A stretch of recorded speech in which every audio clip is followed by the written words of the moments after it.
వస్తుంది అనంతరం రుణం దాటి గ్రామ పంచాయతీలో నిర్మాణం ఈ మసీద్ దగ్గర పోయి మన పైకి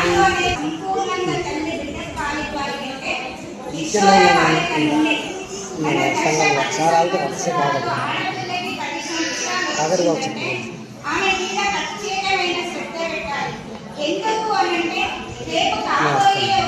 నాకు లేదు కానీ అక్కడ లొకేషన్ తీసిలేదు అక్కడ లొకేషన్ పైకి ఎక్కేద్దాం అనుకున్నాను తెలుసా సరే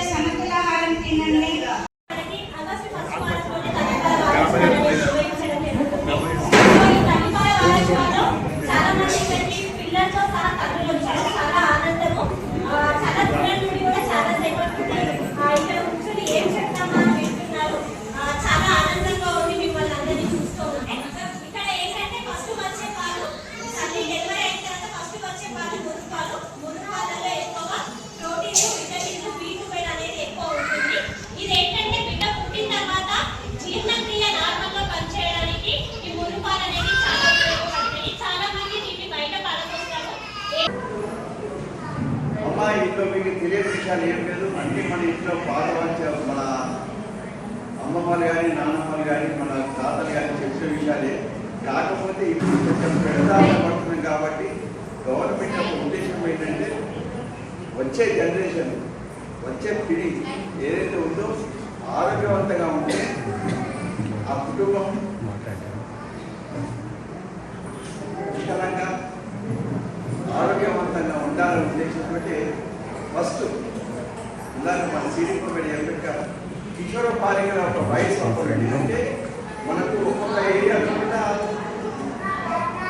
బహుమానం 10 సంవత్సరాలకు కొన్ని చోట్ల 8 సంవత్సరాలకి కొన్ని చోట్ల 12 సంవత్సరాలకు వస్తున్నట్టు కిషోర బాలికల ఏజ్లో ఒకటి పౌష్టికమైన ఆహారం తీసుకొని ఆ బాలిక రేపు పొద్దున పెళ్ళాక ఒక ఇల్లాలు తర్వాత బిడ్డకు జన్మనిచ్చినాక ఒక తల్లిగా తర్వాత ఇంకొక పిల్లలకైనాక ఒక గృహిణిగా ప్లస్ వారి కుటుంబంలో ఉన్న మగవాడి పెళ్ళైనాక వాళ్ళకు ఒక అమ్మలాగా ఒక వదినలాగా ఒక చెల్లెలాగా ఉంటూ ఆరోగ్యవంతంగా ఉండి ఆరోగ్యవంతమైన ఆలోచన ఇవ్వడానికి కిషోర బాలిక వయసు నుంచి మనకు పౌష్టిక ఆహారం తినాలని గవర్నమెంట్ యొక్క ఆలోచన. మీ అందరూ తెలుసు మనం కిషోర బాలిక అయినప్పుడు మనకు ఏదైతే శుచిపరమైన చర్యలు జరిగిన దాన్ని బట్టి మనకు రక్తహీనత వచ్చే అవకాశం ఉంటుంది. కాబట్టి కిషోర బాలికల వయసు నుంచే మనము పౌష్టికాహారం అంటే రక్తహీనత లేకుండా మనకు మినిమం 10 నుంచి 12 హిమోగ్లోబిన్ మనము ఉండాలి. ఉంటే అప్పుడు ఏమవుతుందంటే మనకు పెళ్ళి అయినాక కూడా పుట్టే పిల్లలకు కానీ వచ్చే సంతతి కానీ ఆరోగ్యవంతంగా ఉంటుంది. దానికి సంబంధించి మెడికల్ డిపార్ట్మెంట్ నుంచి మా డిపార్ట్మెంట్ నుంచి మీకు అవగాహన సదస్సులు ప్రతి సెక్టర్లో మేము చేస్తున్నాము, ఇంకా చేస్తాం. ఈరోజు చాలా ఆనందంగా ఉంది. ఎంతమంది పిల్లలు పాపం చాలా సేపు నుంచి వెయిట్ చేస్తున్నారు, కొంతమంది పడుకున్నారు, కొంతమంది ఇంకా ఆటలతో అరుస్తూ ఉన్నారు. మీ అందరికీ చేతులకి నమస్కారం అమ్మ. ఇంత ఓపికగా వచ్చిన మీ తల్లులకు మీ పిల్లలకు మా డిపార్ట్మెంట్ తరఫున శిరస్సు వంచి ప్రాధాన్యత చేస్తున్నాము. ఈ డిసిప్లిన్ ఎప్పుడైతే ఈ డిసిప్లిన్ అనేది తల్లులకు ఉంటుందో ఆటోమేటిక్గా పిల్లలకు వస్తుంది. आप समझ रहे हम जो बोल रहे हैं, समझ में आ रहे? आपका जो रवैया है, जो मीटिंग में आप हासिल है, आप जैसा काम से बैठे आपको बच्चों ये होता है ना, आपका अगले लोगों का जिंदगी में ये डिसिप्लिन लोगों को आएगा.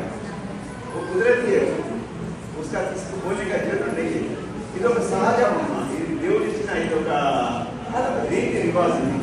మీరు పద్ధతిగా ఉన్నారు, మీ పిల్లలు కూడా పద్ధతిగా ఉంటారు. ఈ శాస్త్రజ్ఞ గారు మన పూర్వీకులు చెప్పిన సామెతనే పూర్వీకులు నడిచిన అడగండి. దయచేసి ఆరోగ్యవంతంగా ఉండండి, పిల్లలను ఆరోగ్యవంతంగా చూసుకోండి. ఇక్కడ పెట్టిన ప్రదర్శించిన ఈ ఆకుకూరలు ఇవన్నీ మీ గురించేనమ్మా. నాన్ వెజ్ తినదని మేము అనట్లేదు. నాన్ వెజ్ తింటే ఏమవుతుందంటే నేను నాన్ వెజ్ తింటాను ఇది తింటాను. కాకపోతే మీరు ఎప్పుడైతే బాధించాలైనాక బాధించే ఏమవుతుందంటే నాన్ వెజ్ వల్ల ఒక మందగా ఒక స్లోనెస్ వస్తుంది. సో అది పిల్లలకు అలర్ట్ వచ్చడానికి అంత మంచిది కాదు. అందుచే ఆకుకూరలు, క్యారెట్, మునక్కాయ, మునక్కడ ఇవి ఎందుకు తినమంటే